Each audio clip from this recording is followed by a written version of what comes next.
तो last part में हमने देखा था कि डेव और माइक दोनों ही उस आइलैंड से अपने घर की ओर निकल गए थे, जहां थोड़ी देर बाद हम डेव को देखते हैं जो मेडिटेट कर रहा था। पर तभी डेव एक मॉन्स्टर को अपनी शिप की तरफ आता महसूस करता है। अब आगे तो इस पार्ट की शुरुआत में हम उस मॉन्स्टर के अटैक से थोड़ी देर पहले का समय देखते हैं, जब डेव मेडिटेट कर रहा था। तभी उसके सैनिकों में से एक सैनिक उसे मेडिटेट करते हुए देखकर दूसरे सैनिक से कहता है कि ये सच में मैजिक डोमेन का एक जीनियस ही है, क्योंकि समुद्र में इतने टाइम तक ट्रैवल करने के बाद भी ये मेडिटेशन पर फोकस कर पा रहा है। तभी वो सैनिक डेव के डिवाइन स्टैचू को देखकर कहता है कि अगर ये स्टैचू 10th लेवल तक पहुंच गया तो इसका इवोल्यूशन हो जाएगा। लेकिन ये सब डेव जैसे लोगों के नसीब में ही है, क्योंकि हम जैसे आम लोग यहाँ तक पहुँचने का सोच भी नहीं सकते। उसी वक्त डेव को एहसास होता है कि एक बड़ा सा ड्रैगन उनकी शिप की ओर आ रहा है, इसलिए वो अपने सारे सैनिकों को अलर्ट कर देता है और एक शील्ड की मदद से अपनी शिप को पानी के ऊपर उठा देता है, ताकि वो मॉन्स्टर नीचे से उस शिप को ना तोड़ सके। अब वो मॉन्स्टर शिप की तरफ बढ़ता है तो डेव और सभी सैनिक मिलकर शिप के चारों ओर एक शील्ड बना देते हैं, जिसके बाद वो ड्रैगन मॉन्स्टर शिप के चारों ओर घूमने लगता है और ऐसा करते हुए वो शिप की शील्ड को भी तोड़ देता है। तो ये देखकर डेव ड्रैगन को अपना इंट्रोडक्शन देकर उससे पूछता है कि आप हम पर अटैक क्यों कर रहे हो, जिसपे वो ड्रैगन कहता है कि नादान ह्यूमन, तुमने हमारे यंग मास्टर को पकड़ रखा है, इसलिए उन्हें वापस हमें दे दो। ये सुन के डेव ड्रैगन से कहता है कि जरूर कोई गलत फहमी हुई है, हम तो आपके यंग मास्टर से मिले भी नहीं हैं। ये सुन के ड्रैगन गुस्सा हो जाता है और डेव की तरफ अटैक करता है, जिसे डेव शील्ड बनाकर रोकने की कोशिश करता है, लेकिन रोक नहीं पाता और वो अटैक डेव के हाथ पर एक घाव बना देता है। साथ ही ऐसा ही माइक के साथ भी हुआ था, जिसकी वजह से माइक को कुछ समझ नहीं आ रहा था, क्योंकि वो तो बस गाना गाते हुए घर जा रहा था और किसी चीज से भी नहीं टकराया था। पर हम समझ जाते हैं कि पियरलेस बीट की वजह से उन दोनों की बॉडी आपस में जुड़ गई है। इस तरफ वो ड्रैगन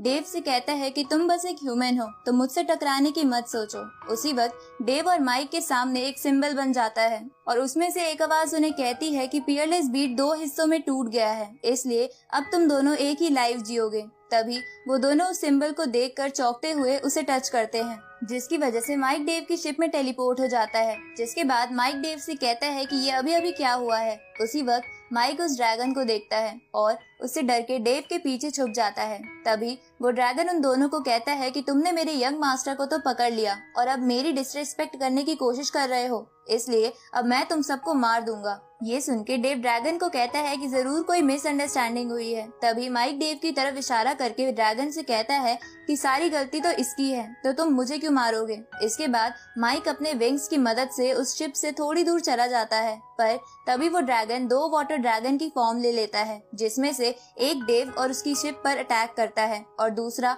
माइक के पीछे पड़ जाता है। तो माइक उस ड्रैगन से बचते हुए उस पे अपनी थंडर टेक्निक का इस्तेमाल करता है, लेकिन उससे उस ड्रैगन को कुछ नहीं होता। तो माइक अपनी विंड ब्लेड का इस्तेमाल करके उस ड्रैगन के टुकड़े टुकड़े कर देता है और वापस शिप में आ जाता है, क्योंकि डेव ने भी दूसरे वाटर ड्रैगन को खत्म कर दिया था। तभी वो रियल ड्रैगन वापस वहां आकर शिप की ओर बढ़ता है, जिससे बचने के लिए डेव और उसके सैनिक शील्ड का इस्तेमाल करते हैं, लेकिन ऐसा करते हुए कुछ सैनिक पानी में गिर जाते हैं। साथ ही उस ड्रैगन ने उस शिप का कुछ हिस्सा भी तोड़ दिया था। तभी वो ड्रैगन माइक की तरफ बढ़ता है। ये देखकर डेव अपनी बुक को पकड़ के एक फॉर्मेशन बनाने लगता है, लेकिन जब डेव ऐसा कर रहा था तो माइक के अंदर से एनर्जी निकलकर डेव के अंदर आ रही थी, जिससे डेव थोड़ा पावरफुल हो जाता है और एक सील बना के उस ड्रैगन को एक जगह पकड़ लेता है। लेकिन वो उस ड्रैगन को ज्यादा देर तक एक जगह नहीं रोक सकता था, इसलिए वो माइक से कहता है कि जल्दी से अपना स्ट्रॉन्गेस्ट अटैक इस्तेमाल करके इस ड्रैगन को खत्म कर दो। तो ये सुन के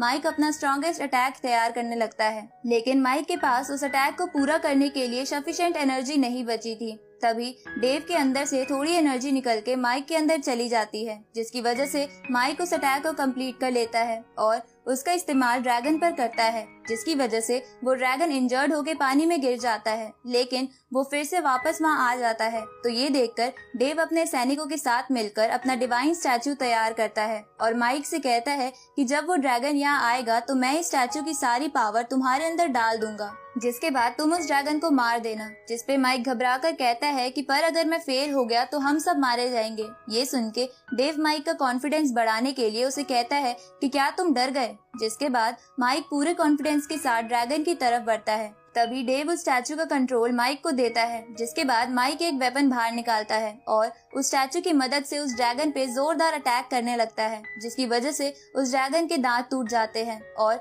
कई सारे अटैक्स करने के बाद वो ड्रैगन मर जाता है, जिसके मरने के बाद आसमान साफ हो जाता है और माइक और शिप के सारे सैनिक खुश हो जाते हैं। साथ ही डेव भी मुस्कुरा रहा था, जिसपे माइक उसे कहता है कि मैंने तुम्हें मुस्कुराते हुए पहली बार देखा है। तभी उन दोनों को उस सिंबल की बात याद आती है, जिसे याद करते ही वो दोनों समझ जाते हैं कि उन दोनों के साथ ये सब कुछ उस फियरलेस बीट की वजह से हुआ था। अब माइक डेव से गुस्से में कहता है कि जल्दी से इस बीट को मेरे अंदर से बाहर निकालो, क्योंकि मैं तुम्हारी इंजरीज अपनी बॉडी पर क्यों लूं। ये देखकर डेव उसे कहता है कि बच्चों की तरह बिहेव मत करो। तभी माइक डेव को मारने के चक्कर में एक बॉक्स से टकरा जाता है, जिसके बाद बहुत सारी कांटेदार फिशेस उसके ऊपर गिर जाती है, तो माइक जल्दी से उन्हें अपने ऊपर से हटाता है। तभी वो देखता है कि उस फिशेस से बने निशान डेव के चेहरे पर भी आ गए थे, क्योंकि उन दोनों की बॉडी फियरलेस बीट की वजह से एक साथ जुड़ गई थी। अब माइक डेव के चेहरे को देखकर जोर जोर से हंसने लगता है, जिसे देखकर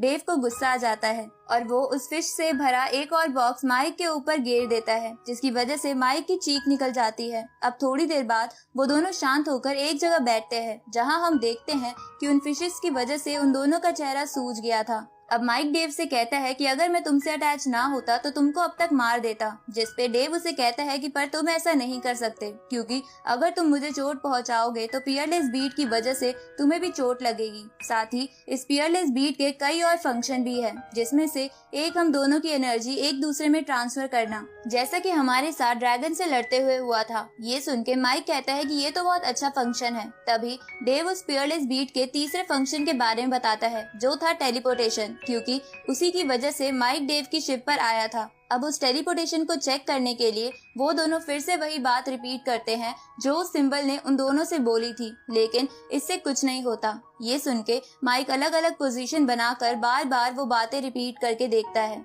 लेकिन फिर भी कुछ असर नहीं हो रहा था। इसलिए माइक डेव को भी अपनी तरह पोजीशन बनाने को कहता है, तो डेव ना चाहते हुए भी उसकी बात मान लेता है, लेकिन इसके बावजूद भी टेलीपोर्टेशन सिस्टम काम नहीं करता। इसके बाद वो लगातार अलग अलग पोजीशन बना के टेलीपोर्टेशन सिस्टम बनाने की कोशिश करते हैं, जहां उन दोनों की आवाजें सुन के डेव के सैनिक कुछ गलत ही समझ रहे थे। थोड़ी देर बाद डेव माइक से कहता है कि लगता है हम इस टेलीपोर्टेशन सिस्टम को खुद एक्टिवेट नहीं कर सकते। तभी उन दोनों को याद आता है कि लास्ट टाइम उन दोनों ने उस सिंबल को अपनी उंगली से टच करा था, जिसके बाद ही वो टेलीपोर्टेशन सिस्टम एक्टिवेट हुआ था। तो अब ये याद आने पर वो दोनों अपनी अपनी उंगलियां पास लाकर वही बातें रिपीट करते हैं, जिसकी वजह से टेलीपोर्टेशन सिस्टम एक्टिवेट हो जाता है और माइक डेव की शिप से निकलकर वापस अपनी डॉल्फिन के पास आ जाता है। अब माइक अपनी डॉल्फिन से कहता है कि डेव के बिना ये पूरा संसार बहुत अच्छा लग रहा है। इस तरफ डेव सूप पी रहा था, लेकिन तभी माइक गाना गाने लग जाता है, जिसकी आवाज डेव को भी आ जाती है, क्योंकि उस फियरलेस बीट का एक और फंक्शन टेलीपैथी भी थी।